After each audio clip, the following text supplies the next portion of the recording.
어느덧 8월 마지막 주가 되었습니다.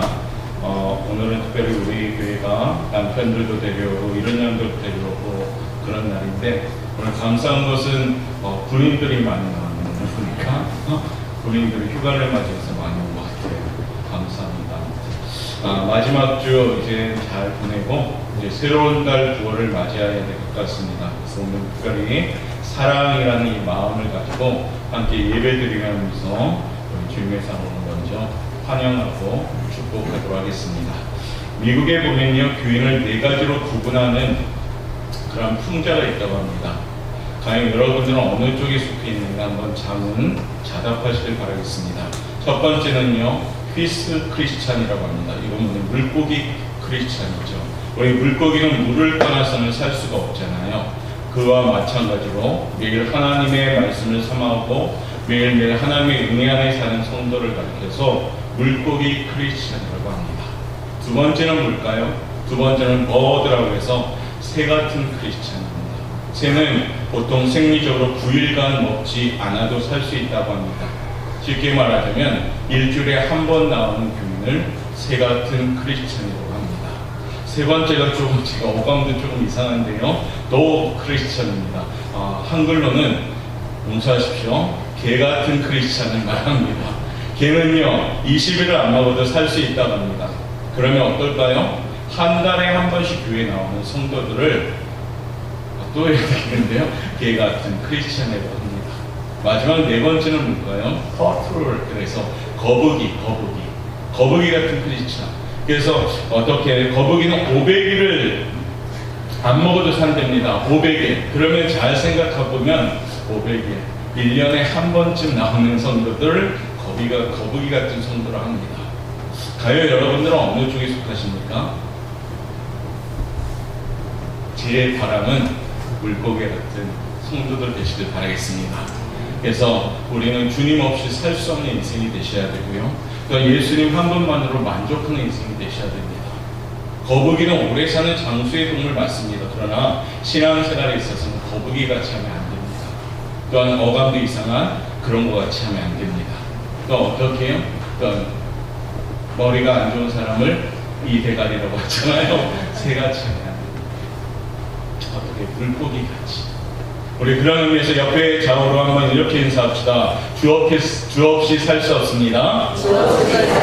예수님 한 분만으로 만족합니다. 정말 그러십니까? 제가 우리 성도들 가끔 보면요, 조금 아쉬운 점이 있는데 주 없이 살 수 없기를 바랍니다. 그리고 예수님 잘 믿으시길 바라겠습니다. 예수님의 성품을 닮아가야지 그리스도인이지, 예수님을 믿는다면서도 여전히 자기 고집, 자기 뜻대로 산다면 이 사람은 예수님 믿는 사람이 절대 아닙니다. 자기가 죽어질 때, 그리스도인이 되어질 때 이 사람이 물고기 같은 크리스천이 될 줄 믿습니다. 또 하나의 이야기를 시작하죠. 사탄이 부하들을 모아놓고 어떻게 해야 땅 위에 있는 사람들을 지옥에 데려갈 수 있을까라고 의논을 했답니다. 그저 어떤 마귀가 일어나서 제일 똑똑하다 싶은 마귀가 일어났겠죠. 그러면서 이렇게 얘기합니다. 제가 땅에 내려갔어요.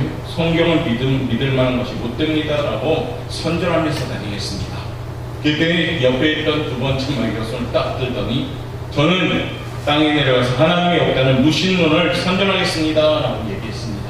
그러자 나이든 우리 늙은 마귀가 일어나서 이렇게 얘기죠. 그렇게 해서 얼마나 너희들은 많은 사람을 데리고 왔냐라고 물어봤더니 마지막 세 번째 마귀가 이렇게 대답을 하죠. 그 마귀는요, 지옥에 많은 숫자를 데리고 왔습니다. 얼마나 능력이 있습니까? 그렇죠? 그런데 그 마귀가 썼던 방법이 이런 방법입니다. 믿는 것도 좋지만 오늘은 바쁘고 다른 일도 있으니까 천천히 믿으십시오 라는 마음을 줍니다. 어떻습니까? 우리가 공감이 좀 되죠? 자, 어떤 사람이 신앙생활을 하게 되는 거냐? 바로 지금 복음을 듣고 지금 결단하는 사람이 신앙인입니다. 나중에 하겠다는 사람들은 대부분 아직도 나중에라는 말을 하곤 합니다. 전도할 때에도 보면요, 어떻습니까? 교회에서 전도합시다 하면 나의 문제가 일단 무거우니까 해결된 후에 하겠습니다. 또한 전도에 대한 훈련이 아직 약하니까 훈련을 좀 받은 후에 하겠습니다. 우리 집안 형편이 아직 여유가 없습니다.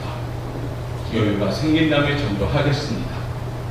그러나 세상 사람들은요, 지금 복음 듣기를 원하시는 줄 믿으시기 바랍니다. 하나님이 지금 예비된 심령을 준비하고 계시고요, 우리 입술을 통해 늘 복음을 전하기를 원하십니다.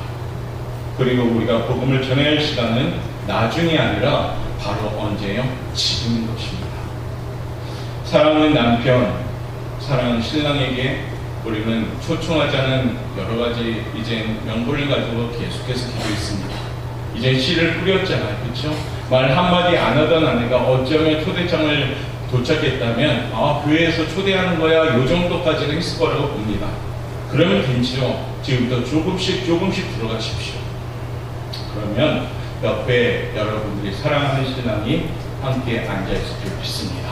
옆에 사랑하는 나의 자녀들이 앉아있을 줄 믿습니다. 우리 오직 성령이 너희에게 임하시면 너희가 권능을 받고, 하나님이 어디부터 전달하고 있습니까? 예루살렘입니다. 예루살렘. 가까운 곳부터 해야지 사마리아와 땅 끝까지 갈 수가 있습니다. 근데 어떤 이들은요, 가까운 데는 제쳐놓고 우리가 외국 선교해야 됩니다. 정말로 거대한 비전을 갖고 하는데 정작 자신의 가까운 곳은요 다 메말라 있다면 이 사람을 누가 쓰겠습니까? 사랑하는 성도 여러분, 오늘 이 복음은 지금 전하셔야 됩니다. 곳곳에 신랑들이 계시잖아요. 오랜만에 온 박준철 성도님도 계시고 또한 이렇게 귀한 분들이 만났는데 참 잘 오셨습니다. 주님의 사랑으로 환영하고 축복합니다. 자, 우리에게 시간이 많은 것 같지만요, 지금이 중요합니다. 올해 우리 남은 시간 어떻게 보내야 될까 기도 중에 제가 현수막을 또 바꿨잖아요. 그렇죠? 늘 본당에서 들어오면 관심 있는 분들은 봤을 것이며 관심이 없는 분들은 뭐가 붙어있네 라고 하겠죠. 이제부터 우리 교회는 예수 안에서 함께 지어져가는 교회, 성령 충만함으로 열매 맺는 성도가 됩시다 라고 해서 이제 남은 기간 우리가 이것에 집중해서 나가기 원합니다. 열매 맺는 성도가 하나님께 칭찬받는 거죠. 그래서 어떻게 해요? 첫 번째는 이런 열매를 맺었으면 좋겠습니다. 하나님의 감동시키는 예배의 열매를 맺었으면 좋겠습니다. 그러니까 새벽을 깨우는 기도의 열매, 그 다음에 예수님을 닮아가는 섬김의 열매, 섬김의 열매를 맺어야지 진짜 영향력 있는 사람이 되는 겁니다. 네 번째는 하나님 나라를 확장시키는 영원 구원의 열매를 맺읍시다. 그리고 마지막 다섯 번째는 날마다 거룩한 소원을 이루는 형통의 열매가 이제 남게 우리가 맺을 열매가 되길 바라겠습니다. 그래서 오늘 우리의 열매를 통해서 하나님이 기뻐 받으시는 우리 예배가 되길 원합니다. 오늘 본문에는 한 여인이 등장하게 됩니다. 그 여인은 사마리아 여인이지요. 사마리아 여인은 늘 우물을 기르러 가는 여인입니다. 우연히 우물가에서 오늘 예수님을 만나고 그 인생이 변화됩니다. 물동이를 버리는 인생이 됩니다. 그 여인에게는 우연일 수 있지만 주님께서는 이미 그 영혼을 예비해 놓으셨습니다. 이 아침에도 어쩌면 이곳에 모든 성도 여러분, 내가 온 것처럼 생각하지만요, 이곳에 이 자리에 있는 것은요 하나님의 선하신 부르심에 따라서 온 줄 믿습니다. 그러므로 이 시간이 얼마나 귀한 시간이고 내가 하나님 안에 속해 있다는 것이 느껴지는 사람들은 은혜를 받을 수밖에 없습니다. 그러므로 이 시간 이곳에 모인 우리 성도님들 한마음 한뜻되어서 하나님께 영광 드리는 귀한 시간 되기를 바라겠습니다. 자, 우물가의 여인, 이 여인처럼 사람들은 세상 것을 많이 추구합니다. 어쩌면 여러분들 신앙생활을 하면서도 우리가 한 주간의 삶을 돌아보면요 참으로 분주했습니다. 늘 예배 시간과 세상 시간하고 우리는 늘 갈등합니다. 오늘 예배가 있는 날인데요, 예배 드려야 되는데 하면서도 때로는 세상 시간에 지고 마는 우리의 연약함이 있습니다. 이제는 우리가 어떻게 해요? 세상 것을 추구하지 말고 하나님의 것을 붙잡는 시간 되셔야 됩니다. 예수님께서 예루살렘에서 갈릴리로 가는 길에 우연히 사마리아를 가게 되었습니다. 제자들과 사마리아에 있는 수가라는 마을에 들어가신 예수님은 잠시 우물에서 앉아 쉬시고 제자들은 먹을 것을 구하러 동네에 갔습니다. 그때 한 여인이요 우물가로 물동을 들고 다가오게 됩니다. 분명 물을 기르러 온 여인이 같은데 그 여인은 왠지 모르게 짠한 느낌이 예수님을 받게 됩니다. 팔레스타인 지역은 사막 지역이기 때문에 내릴째는 태양이 가득한 그 강한 시간보다는 많은 사람들이 이른 아침이나 저녁 시간에 활동을 합니다.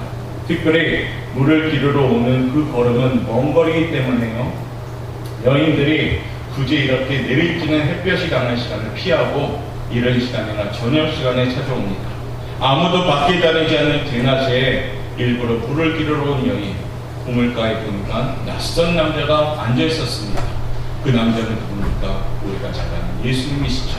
예수님은 이 여인을 만나면서 그 순간을 놓치지 않으셨습니다. 그리고 그 여인에게 무엇을 원합니까? 물을 달라라고 먼저 요구합니다. 정말 목이 마르시기도 하지만 그보다도 그 여인이야말로 목마른 사람임을 간파하셨기 때문입니다.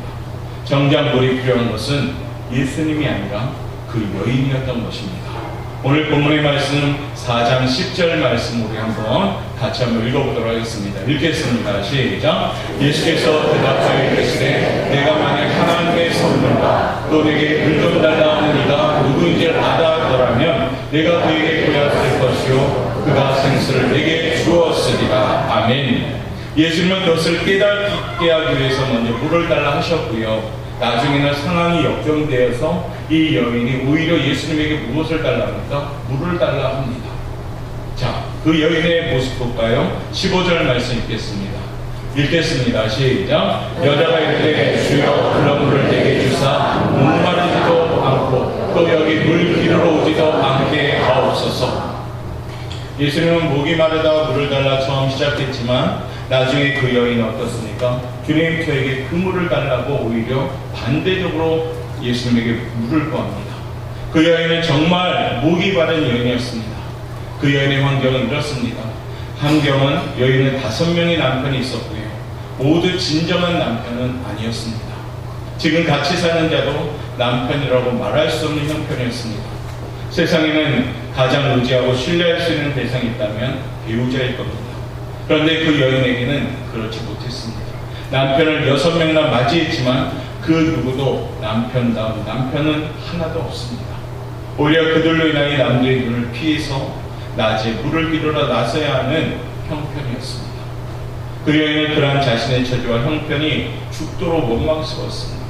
그리고요 너무 싫었습니다. 너무나도 무거운 인생이었습니다. 그러나 어떻게 그 상황을 벗어나야 할지 좀채 알 수가 없었습니다. 어쩔 수 없이 마지못해 하루하루 살아가는 인생이었습니다. 여기서 이 여자의 남편들은 영적으로는 죄를 상징합니다. 지금 이 세상은 인간의 마음을 뺏어가는 그런 전쟁입니다.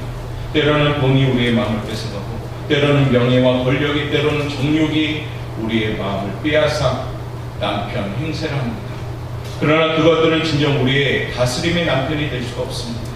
남편으로서의 가치도 없을 뿐더러 언제든지 우리를 버리고 배신할 수 있는 것들이기 때문에 끝까지 우리는 신뢰할 수 없는 것들입니다. 참된 남편의 안재와 사는 모든 인간은 아무리 물을 마셔도요 목마를 수밖에 없습니다. 고상한 차원의 학문과 예술을 통해서 갈증을 해결하려고 하여도 우리의 목마름을 해결할 수가 없습니다. 결국은 어떻습니까? 다시 목마름을 호소합니다. 우리들 또한 매일 물을 마시지만 금방 또 목이 마르고요. 매일 우리가 밥을 먹지만 금방 또 배고픔을 느끼는 삶을 살아갑니다. 마치 다람쥐가 쳇바퀴 돌듯이 우리가 살고 있습니다. 인생의 때론 허전함과 목마름은 어쩌면 점점 더 커져만 갑니다.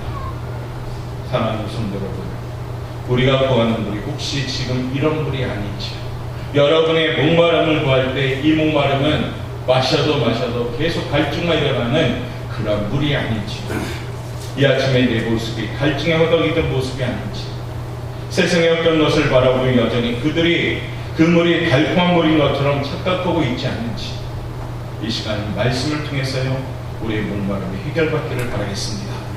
사랑하는 성도 여러분, 날마다 갈급한 문제를 통해서 우리가 육적으로 해결하려는 악순환이 벌어집니다.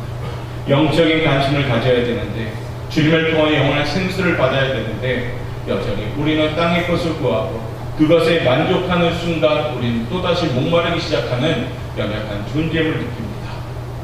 오늘 이 아침에는 주님이 내 삶에 모시기를 원합니다.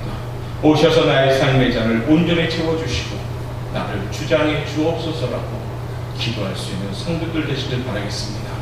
이 목마름이 해결되기 위해서는 우리의 모습이 나의 마음을 온전히 열어놓고요, 주님께 높이 잔을 드셔야 됩니다. 그리고 어떻게 해요? 주님, 나의 잔을 채워주옵소서. 내가 채워주기를 원하나이다라고 기도할 수 있는 그런 모습이 되셔야 됩니다. 우리가 이 땅에 살아가는 삶의 목적은 땅의 것이 아니라 분명히 위의 것임을 알면서도 때로는 연약한지라 땅에 급급한 우리의 인생을 살 때가 있습니다. 지금 이 거제 경기가 어렵고 하루하루 불안하고 염려합니다. 그리고 사업도 안 됩니다. 공부하고 무겁습니다.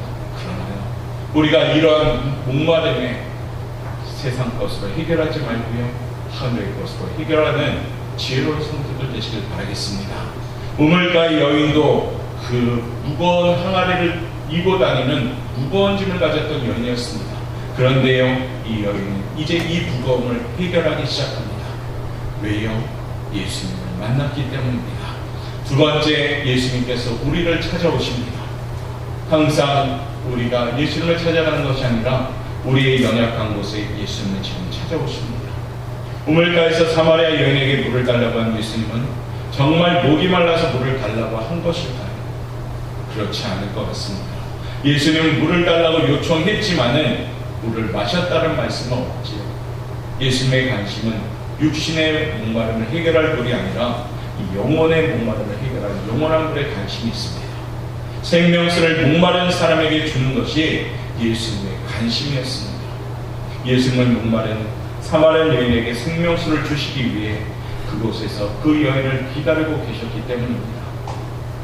그 당시 유대인과 사마리아인의 관계는 어떨 것 같습니까? 원수도 상종하지 못하는 관계입니다. 쉽게 말하자면 유대인들이 사마리아인을 무시하는 관계입니다. 그러다 보니까 유대와 갈릴리를 오갈 때 중간에 위치한 사마리아는요, 3일이면 가는 거리인데 일부러 우회해서 유대인들이 6일 동안에 갑니다. 왜요? 사마리아 땅을 밟지 않으려고요. 그런데 오늘은요, 우리 예수는 그렇지 아니하셨습니다. 여기에 그 여인이 다음하면서 예수님의 목적이 여기 있습니다. 자, 4장 9절 말씀 우리 한번 그 환경을 한번 읽어보도록 하겠습니다. 사마리아 여자가, 시작. 사마리아 여자가 이르되